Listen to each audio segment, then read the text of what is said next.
గ్రామీణ అభివృద్ధే ప్రభుత్వ ప్రధాన లక్ష్యమని ఎమ్మెల్యే గండ్ర సత్యనారాయణరావు అన్నారు. గురువారం భూపాలపల్లి మండలంలోని పలు గ్రామాల్లో సుమారు 48 లక్షల వ్యయంతో చేపట్టిన అభివృద్ధి పనులను ఎమ్మెల్యే గండ్ర సత్యనారాయణరావు ముఖ్య అతిథిగా హాజరై ప్రారంభించారు. పంబాపూర్లో 9 లక్షలతో నిర్మించిన అంగన్వాడీ భవనం, గొల్లబుద్దారంలో 9 లక్షలతో నిర్మించిన అదనపు తరగతి గదులను, శ్యామ్నగర్లో 10 లక్షలతో నిర్మించిన సీసీ రోడ్డు, మోరంచపల్లి గ్రామంలో 20 లక్షలతో నిర్మించిన సీసీ రోడ్డును ప్రారంభోత్సవం చేశారు. గ్రామాల్లో రవాణా సౌకర్యాల మెరుగుదలతో పాటు రైతులు తమ పొలాలకు సులభంగా చేరుకునేలా నాణ్యమైన రహదారుల నిర్మాణానికి ప్రభుత్వం అత్యంత ప్రాధాన్యత ఇస్తుందన్నారు.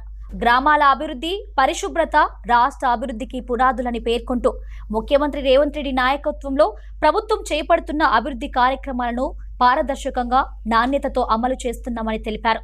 ప్రతి గ్రామాన్ని అన్ని రంగాల్లో అభివృద్ధి చేయడమే ప్రభుత్వ లక్ష్యమని ఎమ్మెల్యే స్పష్టం చేశారు.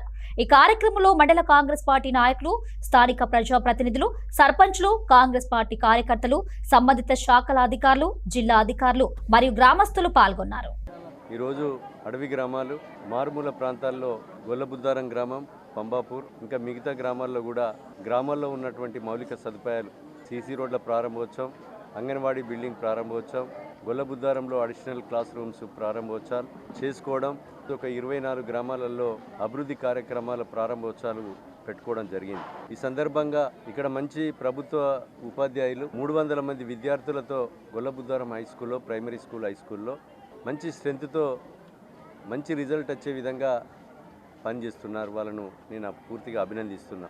రాష్ట్ర ప్రభుత్వం, గౌరవ ముఖ్యమంత్రి గారు విద్యను, వైద్యాన్ని కళ్ళ లెక్క చూస్తూ అన్ని రంగాలలో ఎలాంటి లోటు లేకుండా అభివృద్ధి చేయాలని ప్రైమరీ స్కూల్, హై స్కూళ్లలో, గురుకులాల్లో వాష్రూమ్స్ కానీ, అడిషనల్ రూమ్స్ కానీ, గురుకులాల్లో చదువుకునేటువంటి విద్యార్థులకు మంచి నాణ్యమైనటువంటి ఫుడ్ ఇవ్వాలని రావుల జావుతో పాటు బ్రేక్ఫాస్ట్, ఎగ్ కానీ, లంచ్లో నాన్ వెజ్ పెట్టి, కాస్మెటిక్ ఛార్జీలు కూడా పిల్లలకు 200% పెంచి, మెస్ ఛార్జీలు పెంచి, జెడ్పీ హై స్కూళ్లలో తల్లిదండ్రుల మీద భారం పడకుండా పొద్దున్నే స్కూల్కి వచ్చి స్కూల్లోనే టిఫిన్ చేసే విధంగా, బ్రేక్ఫాస్ట్ చేసే విధంగా, మరి స్కూల్లోనే లంచ్ చేసి బువ్వ తినే విధంగా, మరి ఇంటికి పోయే ముందు కూడా స్నాక్స్ ఇచ్చే విధంగా ఈరోజు ఈ రాష్ట్ర ప్రభుత్వం తెలంగాణ పబ్లిక్ స్కూళ్లను కూడా నియోజకవర్గానికి ఒకటి ఇచ్చి మోడల్ స్కూళ్లలో కూడా చేర్చి అంగన్వాడీ నుంచి, నర్సరీ నుంచి 12వ తరగతి వరకు ఈ యొక్క విధానాన్ని చేపట్టాలనేటువంటి ఒక ఉద్దేశంతో ఈరోజు హై స్కూళ్లలో ప్రారంభించడం జరిగింది. మంచి చదువులు చదువుకొని ఉన్నతమైన స్థానంలో ఉండే విధంగా విద్యార్థులు కూడా క్రీడా రంగంలో కూడా స్టేడియంలు, క్రీడా యూనివర్సిటీని కూడా ఏర్పాటు చేసి, సన్న బియ్యం రావాలంటే సన్నవడ్లు రావాలి, సన్నవడ్లు పండించే రైతుకు కూడా ఈరోజు బోనస్ 100 క్వింటాలు పండితే క్వింటానికి 500 చొప్పున 50,000 రూపాయలు అదనంగా వాళ్ళ ఖాతాలో వేస్తున్నాం. మక్కలు కొన్నాం, మక్కలు కొని అడావుడిలో తడిస్తే మక్కలు అక్కెర్రావు, ఓపెన్ గోడాంలో వేసాం.